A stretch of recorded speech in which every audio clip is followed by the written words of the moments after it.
بنی اسرائیل میں ایک بڑے ہی نیک اور صالح بزرگ رہتے تھے. ان کا ایک بچہ تھا جو نابالغ تھا.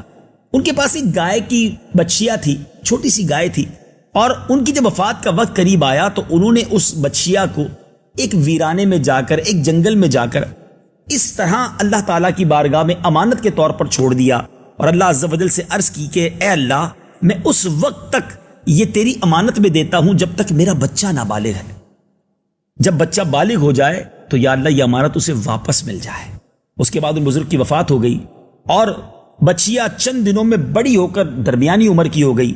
بچہ بھی جوان ہو گیا اور اپنی والدہ کا بڑا فرما بردار تھا.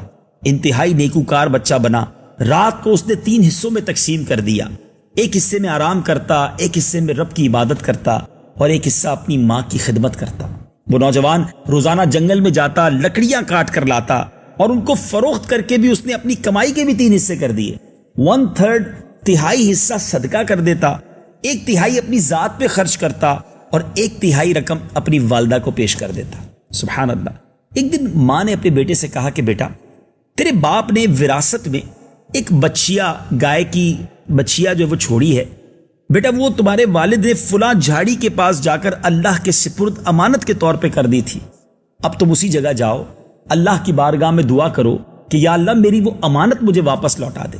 وہ نوجوان اسی علاقے میں واپس گیا، اللہ عز و جل کی بارگاہ میں التجا کی. رب عز و جل نے اسے وہ گائے گویا واپس عطا فرمائی. ایک خوبصورت سی چمکتی ہوئی جلد والی گائے دوڑتی ہوئی اس نوجوان کے پاس آ گئی، اور اس کا رنگ ایسا تھا جیسے اس کی چمک ایسی تھی جیسے سورج کی کرنیں اس میں سے نکل رہی ہوں. وہ نوجوان اس گائے کو لے کر اپنی والدہ کے پاس آ گیا، اور ماں نے کہا کہ بیٹا اب اس کو بازار لے جاؤ اور اسے 3 دینار میں فروخت کر دینا، مگر یاد رہے کہ کسی گاہک کو بغیر میرے مشورے کے نہ دینا. اور اس زمانے میں گائے کا ریٹ 3 دینار ہی چلتا تھا. نوجوان بازار گیا اور اس نے دیکھا کہ ایک گاہک آیا. در حقیقت ناظرین وہ فرشتہ تھا. اس نے اس نوجوان سے کہا کہ یہ میرے ہاتھ فروخت کر دو، تو لیکن میں تمہیں 3 دینار سے زیادہ دوں گا، مگر مشورہ کسی سے نہ کرنا. نوجوان کہتا ہے کہ تو آپ مجھے کتنی بھی رقم دے دیں، میں اپنی والدہ سے مشورہ کیے بغیر نہیں بیچوں گا، کیونکہ میری ماں نے مجھ سے یہ وعدہ لیا ہے کہ میں سودا کرنے سے پہلے اپنی ماں سے مشورہ کروں گا. بہرحال وہ واپس والدہ کے پاس آیا اور کہا ماں ایک گاہک تو آیا تھا، 3 دینار سے زیادہ کی آفر بھی دی، مگر میں نے اسے منع کر دیا کہ میں نے آپ سے مشورہ پہلے کرنا تھا. ماں نے کہا بیٹا معلوم ہوتا ہے کہ وہ کوئی فرشتہ ہوگا، تمہارا جاؤ اور اسی سے مشورہ کرو کہ کیا ہم یہ گائے کو فروخت کر دیں یا کیا کریں. یہ بچہ، یہ نوجوان پھر بازار آیا اور جب اسی گاہک سے مشورہ کیا تو اس نے کہا ابھی تم اس گائے کو فروخت نہ کرو، آئندہ اس گائے کو حضرت موسیٰ علیہ السلام کی قوم کے لوگ خریدیں گے، اور تم نے اس گائے کی جو قیمت طلب کرنی ہے، جو ویلیو مانگنی ہے کہ اس گائے کی کھال کے اندر اس کے وزن کے برابر سونا بھر کر دیں گے تو میں اسے بیچوں گا. بڑی عجیب بات تھی کہ 3 دینار کا ریٹ ہے اور وہ فرشتہ یہ صلاح دے رہا ہے، یہ سجیشن دے رہا ہے کہ تم نے اس گائے کو فروخت نہیں کرنا، کچھ عرصے کے بعد تمہارے پاس حضرت موسیٰ علیہ السلام کی قوم کے لوگ آئیں گے. بہرحال اب ایک اور واقعہ اس دور میں پیش آنے لگا. وہ ماجرا یہ تھا کہ بنی اسرائیل میں ایک بڑا مالدار شخص تھا جس کا نام عامیل تھا. اس کے چچا کے دونوں لڑکوں نے اسے قتل کر دیا اور اس کی لاش کو ایک ویرانے میں پھینکا اور خود بھاگ گئے. بڑا تلاش کیا کہ اس کا قاتل کون ہے، مگر کوئی انویسٹیگیشن کے بعد بھی پتہ نہیں چل رہا تھا. یہ لوگ حضرت موسیٰ علیہ السلام کے پاس آئے اور آ کر کہا کہ حضور ہمیں بتائیے، ہم قاتل کی تلاش کرنا چاہتے ہیں. حضرت موسیٰ علیہ السلام نے انہیں کہا کہ ایک گائے کو ذبح کرو، اس کی زبان یا دم کی ہڈی کو لاش پر مارو، وہ زندہ ہو کر خود ہی تمہیں اپنا قاتل بتا دے گی. یہ سن کر اب بنی اسرائیل کے لوگوں نے حضرت موسیٰ علیہ السلام سے کوسچن کرنے شروع کر دیے، سوال کرنے شروع کر دیے کہ ہمیں گائے کی عمر بتائیے، اس کا رنگ بتائیے، وہ دکھنے میں کیسی ہے. وہ سوال کرتے گئے، آپ جواب دیتے گئے، لیکن یعنی آپ سمجھتے ہیں ناظرین کہ اگر نیرو سرچ جس کو کہتے ہیں، اتنے کوسچن کیے کہ بالآخر جب حضرت موسیٰ علیہ السلام نے ساری تفصیل بتائی، اور یہ ساری تفصیل قرآن میں موجود ہے، وہاں ایک ہی گائے ایسی تھی جس کا رنگ، جس کے بارے میں جو بھی قرآن نے بیان کیا، حضرت موسیٰ علیہ السلام نے جو ان لوگوں کے سامنے بیان کیا، اب اس جیسی ایک ہی گائے تھی. مالدار شخص تھا، قاتل کی تلاش تھی. بہرحال اس گائے کو وہ نوجوان تک پہنچ گئے اور کہا میں یہ گائے بیچ دو. اب اس نوجوان نے کہا کہ میں نے تو اس گائے کے چمڑے میں آپ سونا بھر کے دیں گے تو اتنے وزن کے سونے کے مقابلے میں بیچنی ہے. ان لوگوں نے اتنا سونا دیا, گائے کو خرید لیا.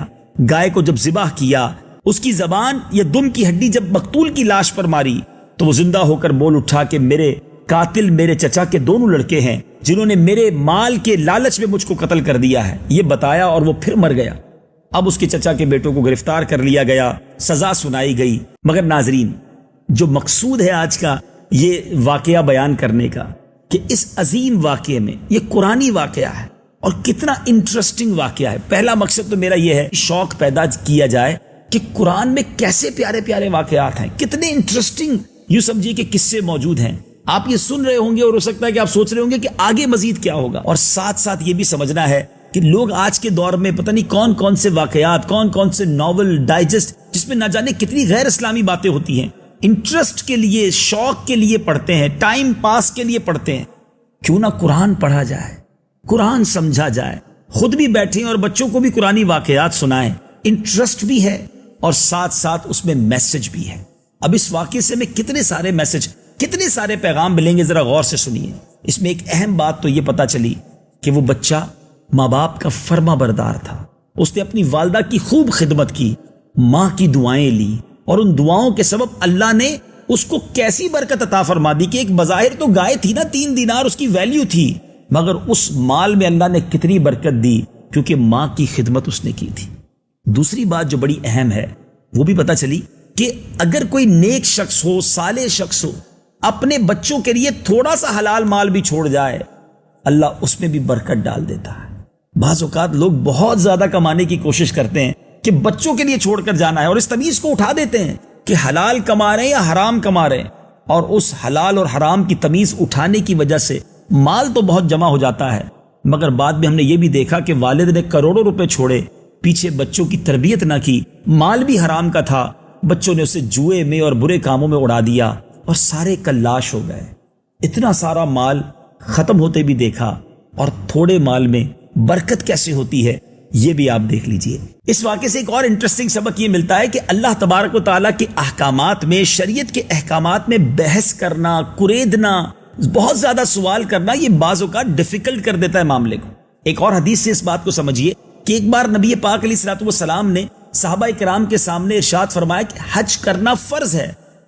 صحابہ کرام میں سے کسی نے عرض کی حضور کیا ہر سال کرنا ہے؟ نبی پاک خاموش رہے. دوبارہ سوال کیا, حضور کیا ہر سال کرنا ہے؟ پیارے آقا علیہ الصلوۃ والسلام نے فرمایا نہیں, اور پھر ساتھ یہ فرمایا کہ اگر میں کہہ دیتا ہاں تو ہر سال فرض ہو جاتا. تو یہاں یہ پتا چلا کہ جب شریعت کا کوئی حکم پہنچ جائے تو ہر چیز میں بہت زیادہ بحث کرنا, ڈیٹیل میں جانا, کوشچن کریٹ کرنا, لاجک تلاش کرنا, یہ ہمارا کام نہیں ہے. ہم اللہ کے بندے ہیں. نبی پاک کے ذریعے ہم تک جو احکام پہنچے, قرآنی جو احکام پہنچے, ہمیں آمنا و صدقنا کہنا چاہیے, ہمیں لبیک کہنا چاہیے, ہمیں اس پر عمل کرنا چاہیے. صلو علی الحبیب صلی اللہ تعالی علی محمد. مجھے اپنی اور ساری دنیا کے لوگوں کی اصلاح کی کوشش کرنی ہے انشاءاللہ.